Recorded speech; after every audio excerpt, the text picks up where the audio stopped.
Chapter जिसका नाम है अध्याय 1 लेसन नंबर 1 व्यवसाय, व्यापार और वाणिज्य। जी हाँ, इसमें हम पढ़ने जाएंगे। तो यहाँ पे हम पहले इसका परिचय पढ़ लेते हैं कि इस पार्ट में हम क्या-क्या पढ़ने वाले हैं। तो देखिए, सबसे पहले किसी अर्थव्यवस्था की वृद्धि और विकास में व्यावसायिक गतिविधियों के योगदान के महत्व को समझेंगे, यानी जो आपकी व्यावसायिक गतिविधि है इसके योगदान को समझेंगे।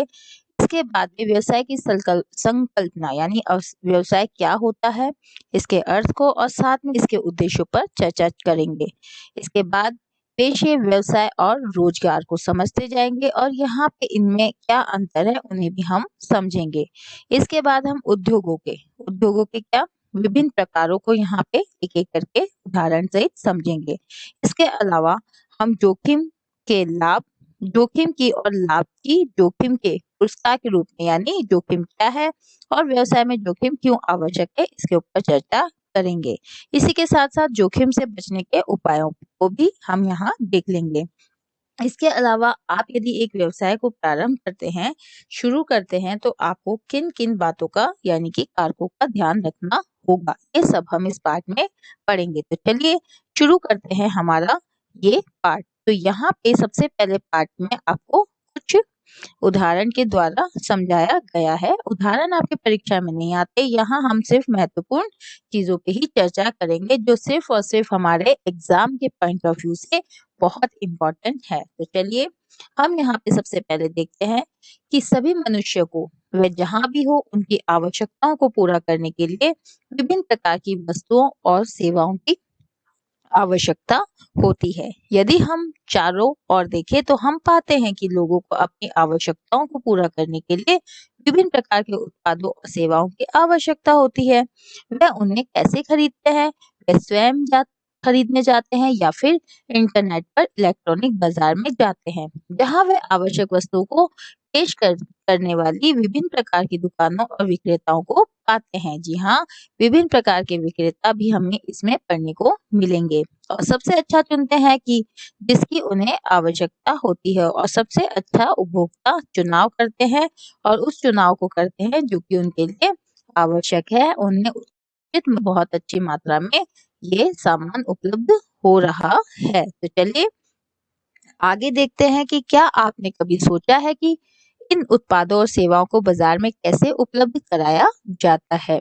वस्तुओं और सेवाओं की आपूर्ति की आवश्यकता विभिन्न आर्थिक गतिविधियों। तो जी हाँ, यहाँ से हमारा पहला प्रश्न बनना शुरू करता है कि विभिन्न आर्थिक गतिविधियां कौन कौन सी है। आर्थिक यानी पैसे से संबंधित और गतिविधियां यानी कार्य। तो कौन कौन से कार्य हैं जो कि आर्थिक गतिविधियों में शामिल है? पहला है हमारा उत्पादन। जी हाँ, हम उत्पादन क्यों करते हैं? ताकि हम उत्पादन करके कुछ पैसा कमा सके। इसी के साथ विनिर्माण का मतलब होता है जैसे आपने सड़क या पुल या बांध ऐसी कोई चीजें बनाई है। इसी के अलावा और वितरण का मतलब है यहाँ पे डिस्ट्रीब्यूशन, यानी आपके द्वारा बनाई गई वस्तुओं को आप जहाँ उनकी आवश्यकता है वहां तक पहुंचाना। तथा विनिमय। जी हाँ, विनिमय का मतलब होता है एक्सचेंज। आपने वस्तुओं का विक्रय किया और उसके बदले में आपने यहाँ पे लाभ यानी कि पूंजी प्राप्त की है। ये सारी आपकी आर्थिक गतिविधियां कहलाती है। तो इनको आप याद कर लेंगे और इसके अलावा मैं आपको इसके पीडीएफ नोट्स भी उपलब्ध करा दूंगी। इसी के साथ में लगे लोगों के विभिन्न समूह द्वारा की जाती है ताकि ग्राहकों के आवश्यकताओं और मांगों को हम पूरा कर सके। व्यवसाय एक प्रमुख आर्थिक गतिविधि है। जी हाँ, यहाँ पे देखिए महत्वपूर्ण बात बोली है कि व्यवसाय एक प्रमुख आर्थिक गतिविधि है, यानी हम जब व्यवसाय करते हैं तो जाहिर सी बात है कि व्यवसाय करने का उद्देश्य लाभ कमाना है। तो इस गतिविधि को हमने कहा है यहाँ पे आर्थिक गतिविधि, जो लोगों के लिए आवश्यक वस्तुओं और सेवाओं के उत्पादन और बिक्री से संबंधित है। जी हाँ, व्यवसाय में वस्तु और वस्तुओं के साथ साथ क्या सेवाएं, इनका उत्पादन भी किया जाता है और साथ ही साथ इनकी बिक्री यानी कि इन्हें बेचा भी जाता है। व्यवसाय हमारे जीवन के लिए प्रमुख है। यद्यपि हमारा जीवन आधुनिक समाज में कई अन्य संस्थाओं जैसे विद्यालय, अस्पताल, राजनीतिक दल और धार्मिक निकायों से भी प्रभावित होता है। व्यापार का हमारे दैनिक जीवन पर एक बड़ा प्रभाव है। इसलिए ये महत्वपूर्ण हो जाता है कि हम व्यवसाय की अवधारणा, प्रकृति और उद्देश्य को समझे। तो जी हाँ, यहाँ पे हम व्यवसाय की अवधारणा यानी कि व्यवसाय का अर्थ, व्यवसाय की प्रकृति और व्यवसाय के उद्देश्य को समझेंगे। व्यवसाय उत्पादन के साथ शुरू होता है और खपत के साथ खत्म होता है। उपभोक्ता तक तैयार वस्तुओं को पहुंचाने के लिए चरणों की एक श्रृंखला शामिल होती है। जी हाँ, आपके उपभोक्ता तक जब वस्तु को पहुंचाना होता है तो ये आपका सबसे अंतिम चरण होगा, लेकिन उससे पहले वस्तु का उत्पादन करना होगा, उसकी कीमत निर्धारित करनी होगी, उसकी पैकिंग करनी होगी, उसे बाजार तक लाना होगा और उन्हें परिवहन के माध्यम से लोगों तक पहुंचाना होगा। मतलब इतने सारे जो कार्य करने होते हैं, ये चरणों की एक श्रृंखला कही जाती है। वस्तुओं के उत्पादन का कार्य उद्योग के अंतर्गत आता है और शेष गतिविधियां वाणिज्य से संबंधित है। तो जी हाँ, देखिए ध्यान देने वाली बात है कि जो वस्तुओं का उत्पादन है, जो उत्पादन कार्य है, वो तो आपके सिर्फ उद्योग में शामिल है, यानी उद्योग से वस्तुओं का उत्पादन करता है। यहाँ पे हमने एक बात सीखी कि उद्योग क्या करता है, उद्योग से वस्तुओं का उत्पादन करता है, लेकिन अब उस वस्तु का उत्पादन करने के बाद जो भी उन वस्तुओं से के आगे शेष गतिविधियां होगी, यानी उनका क्रय विक्रय होगा, विज्ञापन होगा, विनिमय होगा, वो सब किसमें शामिल है, आपके वाणिज्य में शामिल हो जाते हैं। संक्षेप में हम उन्हें व्यवसाय कहते हैं, जो एक व्यापक शब्द है और इसमें उद्योग, व्यापार और वाणिज्य शामिल है। जी हाँ, ध्यान दीजिए, यहाँ पे व्यवसाय को एक व्यापक शब्द बोला गया है, यानी कहने का मतलब है कि व्यवसाय मान के चलिए ये है, यानी बहुत बड़ा है। इसमें आपके उद्योग भी शामिल है, यानी एक छोटा सा सर्कल में यहाँ उद्योग का बना देती हूँ। इसी के साथ साथ यहाँ पे व्यापार भी शामिल है और दूसरा सर्कल में व्यापार का बना देती हूँ। इसके अलावा इसमें वाणिज्य भी शामिल है और जी हाँ, तीसरा सर्कल में वाणिज्य का भी बना देती हूँ। तो ये तीनों प्रकार के सर्कल जो कि उद्योग है, यहाँ पे व्यापार है और साथ में यहाँ पे वाणिज्य है, ये किसमें शामिल है, आपके व्यवसाय में शामिल है। यहाँ पे देखिए, आपको यहाँ पे समझाया गया है कि सबसे पहले हमारे अर्थव्यवस्था की आर्थिक गतिविधियां क्या-क्या है। हमारे अर्थव्यवस्था की आर्थिक गतिविधियां हैं कि सबसे पहले तो आप हमारे जो अर्थव्यवस्था है उसकी आर्थिक गतिविधियां हैं कि सबसे पहले तो आप यहाँ पे उत्पादन कीजिए। जी हाँ, सबसे पहले तो आप उत्पादन कीजिए, फिर उत्पादन के बाद यहाँ पे आप वितरण कीजिए, यानी मार्केट में उन वस्तुओं को पहुंचाइए। इसके बाद आप उनका बिक्री करके लाभ प्राप्त कीजिए, विनिमय कीजिए और अंत में उपभोक्ता द्वारा उसका उपभोग किया जाएगा, यानी कि ये सभी हमारी आर्थिक गतिविधियों में शामिल है। बात पुरातात्विक साक्ष्यों से पता चलता है कि व्यापारिक गतिविधियां प्राचीन काल में अर्थव्यवस्था का मुख्य आधार थी, जो जल और थल दोनों मार्गों से होती थी। व्यापारिक उद्देश्यों के लिए वस्तु और माल के परिवहन में रेशम मार्ग और समुद्री व्यापार काफी महत्वपूर्ण थे। अब यहाँ से हमने देखा कि जो व्यवसाय है वो तो प्राचीन काल से ही चला आ रहा है और सामान को इधर और उधर ले जाने के लिए जल और थल यानी कि जो जल यानी कि जहाज का प्रयोग किया जाता और थल यानी कि सड़कों का प्रयोग भी किया जाता था। इसी के साथ साथ में रेशम मार्ग और समुद्री व्यापार उस समय काफी महत्वपूर्ण थे। वस्तुओं का देश और विदेश दोनों जगह व्यापार किया जाता था। जी हाँ, आयात निर्यात भी उस समय संभव था प्राचीन काल में, जिससे आवश्यकता से अधिक आय होती थी। परिणाम स्वरूप लोग विभिन्न आर्थिक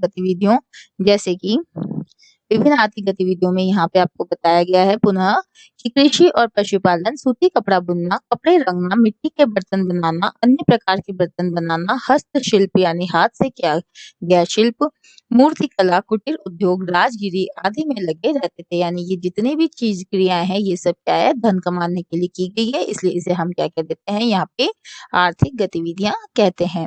बड़ी मात्रा में उत्पादन के लिए परिवार आधारित कारखाने आर्थिक जीवन के महत्वपूर्ण घटक थे। इस धन को आगे निवेश किया गया और व्यापारिक गतिविधियों की अर्थव्यवस्था के लिए स्वदेशी बैंकिंग प्रणाली में प्रबल वृद्धि हुई। जी हाँ, इसी के साथ में क्या हुआ कि जो स्वदेशी बैंकिंग प्रणाली थी, इसमें प्रबल वृद्धि हुई क्योंकि इन क्रियाओं के लिए आपको बहुत बड़ी मात्रा में पैसे की आवश्यकता थी। इसका एक उदाहरण सदियों पुरानी हुंडी और चिट्ठी यानी कि दक्षिण क्षेत्र में इस्तेमाल है। अब जो पुरानी हुंडी जो आज आज के समय पे उधार लिया जाता है, उसके बदले एक कागज दिया जाता है जिसे हम विनिमय विपत्र कहते हैं, उसका जो पुराना स्वरूप था वो था आपकी हुंडी। और दक्षिणी क्षेत्र में जो इस्तेमाल की जाती थी उन्हें हम कहते थे, उधारी पे जो कागज लिखते थे, चिट्ठी। इनका उपयोग व्यापारिक गतिविधियों के लिए एक हाथ से दूसरे हाथ पैसे के हस्तांतरण की सुविधा के लिए दस्तावेजों यानी कि डॉक्यूमेंट यानी कि कागज के टुकड़े के रूप में किया जाता था। विनिमय के साधन के रूप में इसमें एक अनुबंध शामिल होता था। जी हाँ, इसमें एक समझौता शामिल हुआ करता था जिसके अंदर समझौते में क्या क्या बातें लिखी होती थी कि हुंडी और चिट्ठे में जो अनुबंध होता था वो था कि धन के भुगतान वायदे या आदेश के बिना शर्त अधिकार देता था, यानी इसमें कोई शर्त नहीं होती थी धन के भुगतान के लिए, और साथ ही मान्य बातचीत द्वारा हस्तांतरण के माध्यम से बदला जा सकता था। और जी हाँ, इसे हस्तांतरित भी किया जा सकता है, यानी ये चिट्ठी जिसके पास होगी उसी को पैसा मिलता था। इसी के साथ पैसे के आदान प्रदान का अमूर्त रूप बनाने की आवश्यकता क्यों थी? ऐसा इसलिए था ऋण लेने के प्रचलन में और ऋण तथा अग्रिम राशियों की उपलब्धता ने वाणिज्यिक कार्यों को बढ़ाया।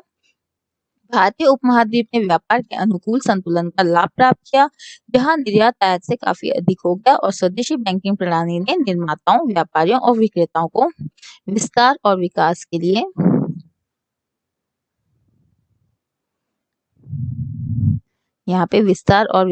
लिए अतिरिक्त धन राशियों के साथ लाभान्वित किया। जी हाँ, बाद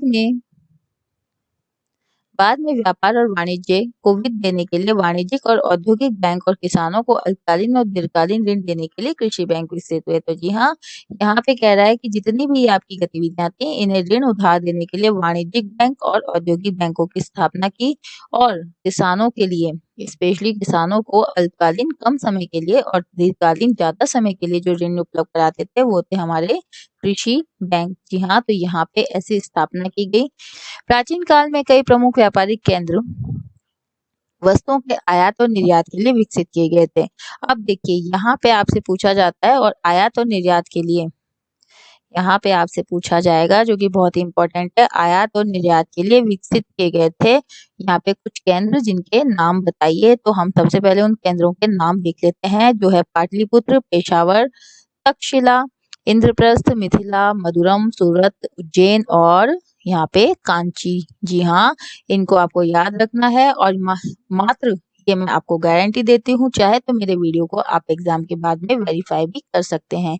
ये आपके 1 मार्क्स में क्वेश्चन डेफिनेटली आएगा कि बताइए प्राचीन प्रमुख केंद्र या फिर आयात निर्यात के केंद्र कौन कौन से थे। इसी के साथ में एक अन्य प्रश्न बनता है हमारा यहाँ पे कि हमारे प्रमुख निर्यात की जाने वाली वस्तुएं, यहाँ पे सबसे महत्वपूर्ण प्रश्न हमारा बनता है कि प्रमुख निर्यात की जाने वाली वस्तुओं के नाम लिखिए। तो ये 1 मार्क्स का क्वेश्चन आपका यहाँ पे भी बनता है। तो ये मसाले, गेहूं, चीनी, नील, अफीम, तिल का तेल, कपास, तोता, जीवित पशु और पशु उत्पाद आदि थे। इनमें से कोई भी 3-4 के नाम आपको याद करने हैं। इसी के साथ साथ आयात करने वाली वस्तुओं के, ये तो थे निर्यात करने वाली वस्तुएं। अब हम बात करते हैं आयात करने वाली वस्तुएं। तो इनमें थे घोड़े, पशु उत्पाद, चीनी, रेशम, लिनन, शराब, सोना, चांदी, तांबा और आदि थे। जी हाँ, इस प्रकार आपको यहाँ पे क्वेश्चंस में बता रही हूँ कि या तो 3 क्वेश्चन यहाँ पे आपके लगातार बनते हैं। यहाँ पे जो प्राचीन केंद्र थे उनके नाम, निर्यात की जाने वाली वस्तुएं और साथ में आयात की जाने वाली वस्तुएं, जो कि 1 मार्क्स के क्वेश्चन में जरूर पूछे जाते हैं। कि व्यापार में सहायक कौन कौन सी सेवाएं हैं, तो आप लिखेंगे व्यापार के लिए सहायक परिवहन, यानी कि आपके जो रेल है, ट्रेन है, आपके हवाई जहाज है, वो सब परिवहन में शामिल है। इसी के साथ व्यवसाय को पैसा देना, ऋण देने का कार्य करता है बैंक, और वित्त और संप्रेषण का, जो व्यवसाय में संप्रेषण का कार्य होता है, कम्युनिकेशन, बातचीत का कार्य होता है, वो पूरा किया जाता है हमारे संचार के द्वारा। तो जी हाँ, ये आपका यहाँ पे महत्वपूर्ण प्रश्न बन गया है। इसी के साथ भारतीय व्यापारियों को और अन्य व्यापारी समुदाय के सक्रिय योगदान के साथ भारतीय उपमहाद्वीप को कई यात्रियों जैसे गस्तिनीज, फैक्शन, फाहियान, जुआनजैंग, हैंसान, अल-बेरूनी 11वीं शताब्दी, इब्न बतूता 11वीं शताब्दी, फ्रांसीसी फ्रैंक रॉय 17वीं शताब्दी और अन्य लेखों में लोकप्रिय रूप से स्वर्ण भूमि और स्वर्णद्वीप कहा जाता है। वे बार बार देश की समृद्धि को उल्लेखित करते हैं। तो जी हाँ, ये आपके एग्जाम के पॉइंट ऑफ व्यू से बिल्कुल भी इम्पोर्टेंट नहीं है। 1ली और 7वीं शताब्दी के बीच भारत में प्राचीन और मध्ययुगीन दुनिया की सबसे बड़ी अर्थव्यवस्था होने का अनुमान है, जो विश्व की धन संपत्ति के लगभग 1/4 और 1/4 को नियंत्रित करते हैं। केंद्र में सिर्फ और सिर्फ आपको नाम याद रखने हैं। नाम है आपके पाटलिपुत्र, आपको इनकी डिस्क्रिप्शन पे नहीं जाना है। पेशावर, तक्षशिला, इंद्रप्रस्थ, ये मैं आपको पहले भी बता चुकी हूँ। सिर्फ और सिर्फ यहाँ पे आपसे नामों को पूछा जाता है। इसके अलावा भी अन्य कई हैं जिनके नाम हैं, देखिए आपका यहाँ पे मथुरा, वाराणसी, मिथिला, उज्जैन, सूरत, कांची, मदुरा, ब्रॉन्च, कावेरी पट और ताम्रलिप्ति। तो जी हाँ, सिर्फ आपको इनमें से 4 या 5 के नाम याद करके 1 नंबर हथिया लेना है। अब देखिए आगे चलते हैं। भारत में ब्रिटिश साम्राज्य की जड़ों के जमने के साथ ईस्ट इंडिया कंपनी ने भारतीय कच्चे माल, मसाले और सामान खरीदने के लिए अपने शासन के तहत प्रांतों द्वारा उत्पन्न राजस्व का उपभोग किया। जी हाँ, कहने का मतलब है कि बाहर से वस्तुएं खरीदने के लिए राजस्व का हमारे देश के राजस्व का यानी कि सरकारी आय का प्रयोग किया गया। इसने भारतीय अर्थव्यवस्था की स्थिति को संसाधित वस्तुओं के निर्यातक से कच्चे माल के निर्यातक और निर्मित वस्तुओं के खरीदार में बदल दिया। जी हाँ, अब क्या होगा, हमारा भारत देश निर्मित वस्तुओं को तो क्या कर रहा था, निर्मित वस्तुओं को निर्यातक यहाँ पे निर्मित वस्तुओं को खरीद रहा था, क्रय कर रहा था और कच्चे माल को दे रहा था। इस वजह से हमारे देश, जो कि सोने की चिड़िया कहा जाने वाला है, अंग्रेजों ने इसे लूट लिया था। स्वतंत्रता के बाद अर्थव्यवस्था के पुनर्निर्माण की प्रक्रिया शुरू हुई और भारत समाज के आत्मनिर्भर समाजवादी स्वरूप को प्राप्त करने के उद्देश्य से योजनाबद्ध विकास की ओर अग्रसर हुआ। उसी की ओर बढ़ने के लिए किए गए उपायों को केंद्रीकृत आर्थिक योजना और बुनियादी तथा प्रमुख उद्योगों में सार्वजनिक निवेश पर जोर द्वारा अभिलक्षणित किया गया था। ये किताब में आपको सिर्फ समझाने के लिए दिए गए पैराग्राफ हैं, यहाँ तक एग्जाम में कुछ भी नहीं आता है। तो देखिए, आधुनिक उद्योगों, आधुनिक तकनीकी और वैज्ञानिक संस्थाओं, अंतरिक्ष और परमाणु कार्यक्रमों की स्थापना को उचित महत्व दिया गया, लेकिन पूंजी निर्माण की कमी, जनसंख्या में वृद्धि, कमजोर वित्तीय प्रणाली, अपर्याप्त बुनियादी ढांचा और रक्षा पर बहुत अधिक व्यय, उच्च राजकोषीय घाटे और भुगतान निरंतर घाटे प्रत्यक्ष थे। और भारत की अर्थव्यवस्था को प्रबंधित करने की उसकी क्षमता में अंतर्राष्ट्रीय समुदाय का विश्वास गंभीर रूप से प्रभावित हुआ था। भुगतान की स्थिति का संतुलन अनिश्चित था। ये बातें आपको कक्षा 12वीं में समझ आएगी, क्योंकि ये यहाँ पे कक्षा 12वीं का आपको छोटा सा पार्ट दिया हुआ है, लेकिन हमें कक्षा 11वीं में अच्छे नंबर लाने हैं, तो अभी फिलहाल हम इन्हें 12वीं में ही पढ़ेंगे। इसी के साथ में भुगतान की स्थिति तक का संतुलन अनिश्चित था। परिणाम स्वरूप 1991 में भारत आर्थिक उदारीकरण के लिए सहमत हुआ। जी हाँ, इसमें आप आगे पढ़ेंगे कि 1991 के अंदर जो उदारीकरण, निजीकरण और वैश्वीकरण की नीति अपनाई गई थी, वो वर्ष था हमारा 1991। यहाँ पे निजी व्यक्तियों को भी ऐसे उद्योगों को संचालित करने के लिए कहा गया था जो पहले सरकार के नियंत्रण में थे। भारतीय अर्थव्यवस्था के स्थिरीकरण, पुनर्गठन और वैश्वीकरण की 3 प्रमुख पद्धतियों को आर्थिक और व्यावसायिक परिदृश्य में परिवर्तन और वैश्विक अर्थव्यवस्था के साथ इसके एकीकरण के लिए अपनाया गया था। भारत सरकार ने अर्थव्यवस्था में विकास की गति को बहाल करने के उद्देश्य से प्रमुख आर्थिक सुधार पैकेजों की घोषणा की। वर्ष 1991 के बाद से राजकोषीय, मौद्रिक व्यापार, उद्योग, कृषि, बुनियादी ढांचा, विदेशी मुद्रा और विदेशी निवेश के संदर्भ में प्रमुख नीतिगत बदलाव हुआ है। तो आज का पाठ हम यहीं समाप्त करते हैं। इसके आपको इम्पोर्टेंट महत्वपूर्ण जो नोट्स हैं वो आपको मेरे यूट्यूब चैनल पे मिलेंगे, और मेरा यूट्यूब चैनल है यहाँ पे कॉन्सेप्ट क्लासेस के नाम से। अगले भाग को हम अगली कक्षा में प्रारंभ करते हैं। जब तक के लिए धन्यवाद।